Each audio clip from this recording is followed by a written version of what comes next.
The year 2025 began with a stark warning for Ecuador. The nation's economy was not just slowing down, it was actively shrinking. Reports in early 2025 painted a concerning picture. Gross domestic product, or GDP, contracted by approximately 1.5%.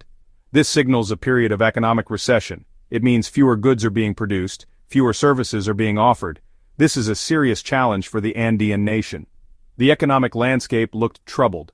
Two main issues stand out sharply. The first is this negative GDP growth. The second is the burden of high interest rates. The central bank's benchmark interest rate climbed to a staggering 12.75%.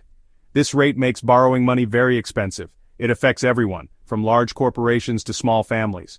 These twin pressures are creating significant headwinds. They are pushing against Ecuador's efforts for stability and progress.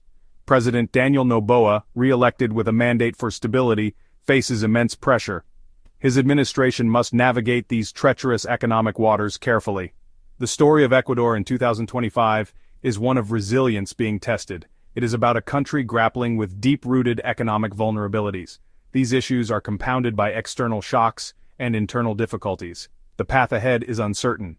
A negative GDP growth of 1.5% is a clear distress signal. It means the total value of everything Ecuador produced shrank. Think of it like a national economic pie. In early 2025, that pie got smaller. This contraction indicates a recession. Fewer jobs may be created. Existing jobs might become insecure. Incomes can stagnate or even fall. This directly impacts the well-being of the Ecuadorian people. The dream of prosperity becomes harder to reach for many. Several factors contributed to this economic shrinkage. Lower investment played a significant role. Businesses became hesitant to spend on new projects. They worried about the future. Reduced consumer spending was another key driver. When people feel uncertain, they tend to save more. They spend less on goods and services. This further dampens economic activity. The industrial sector, including vital oil production, mining and manufacturing, has struggled. Agriculture, while a cornerstone of Ecuador's economy, faces its own challenges. It lacks sufficient diversification. The tourism and services sectors also face significant setbacks. A comprehensive recovery needs these areas to revive. Alongside a shrinking economy, Ecuador is grappling with high interest rates. The central bank set its main interest rate at 12.75% in early 2025. This is a very high figure. It makes borrowing money extremely expensive. Imagine trying to get a loan for a new car, or picture a small business needing funds to expand. Such high rates make these endeavors much more costly. They can even make them impossible for some. This is the direct consequence of the central bank's policy. Why did the central bank raise interest rates so sharply? The primary reason is to combat persistent inflation. In early 2025, inflation hovered around 8.5%. This means prices for everyday goods and services were rising quickly.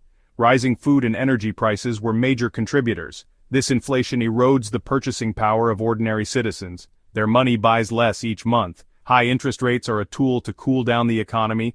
The idea is that expensive borrowing will reduce spending.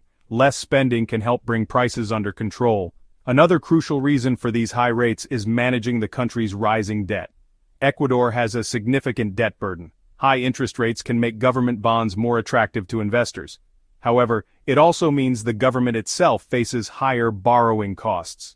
Section 4. Businesses on the brink, navigating a hostile economic climate. The combination of negative growth and high interest rates creates a harsh environment for businesses. For companies, especially small and medium-sized enterprises, the 12.75% interest rate is a major hurdle. These SMEs are the backbone of many economies. They create jobs and drive innovation. When they need to borrow money for new equipment or to cover operational costs, they face daunting repayment terms. This increased cost of capital directly impacts their profitability. It also affects their ability to grow and compete effectively. This financial squeeze discourages both domestic and foreign investment. Local entrepreneurs may postpone expansion plans. They might decide against launching new ventures. Foreign investors, seeing high borrowing costs and economic contraction, may look elsewhere. They might seek more stable and predictable markets. This lack of investment is a serious problem. It means fewer new jobs are created. It means less innovation. It ultimately contributes to the negative GDP growth, creating a vicious cycle. Businesses become cautious, waiting for better times. As a result, many businesses in Ecuador are scaling back.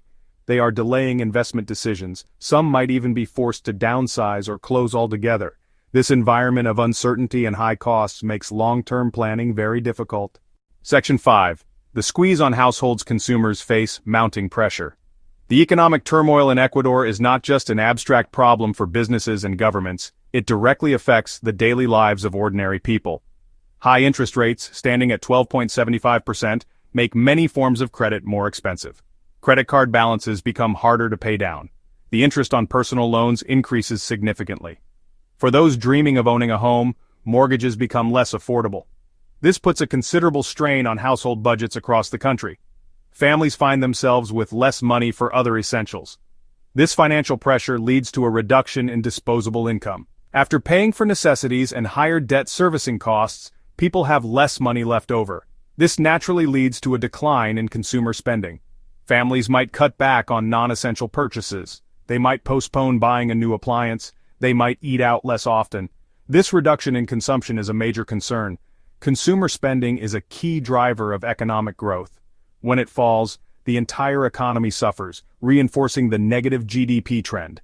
The real estate market is particularly sensitive to interest rate hikes. Soaring mortgage rates have a direct impact. Fewer people can afford to buy homes. This slowdown in the housing market has several consequences.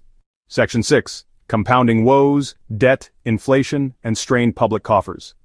Beyond the immediate impact on businesses and consumers, Ecuador's economic crisis involves other serious challenges. Persistent inflation is one such woe. With inflation around 8.5% in early 2025, the cost of living has risen sharply. This increase is largely driven by higher prices for food and energy. These are essential items, meaning families cannot easily cut back on them. This inflation erodes the purchasing power of wages and savings. It makes it harder for people to afford basic necessities. It disproportionately affects low-income households. Ecuador also carries a significant national debt. The country's debt-to-GDP ratio reached approximately 63% in early 2025. Government debt itself was cited at around 57% of GDP. These are substantial figures. High interest rates make this debt burden even heavier.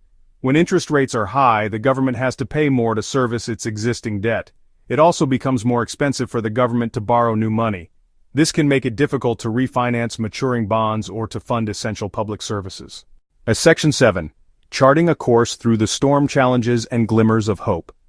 Summarizing Ecuador's situation in early 2025, we see a nation caught in a complex economic web. Negative GDP growth of -1.5% signals a recession. High interest rates at 12.75% are meant to fight inflation but stifle activity. These two factors are deeply intertwined. They create a difficult environment for businesses and consumers alike.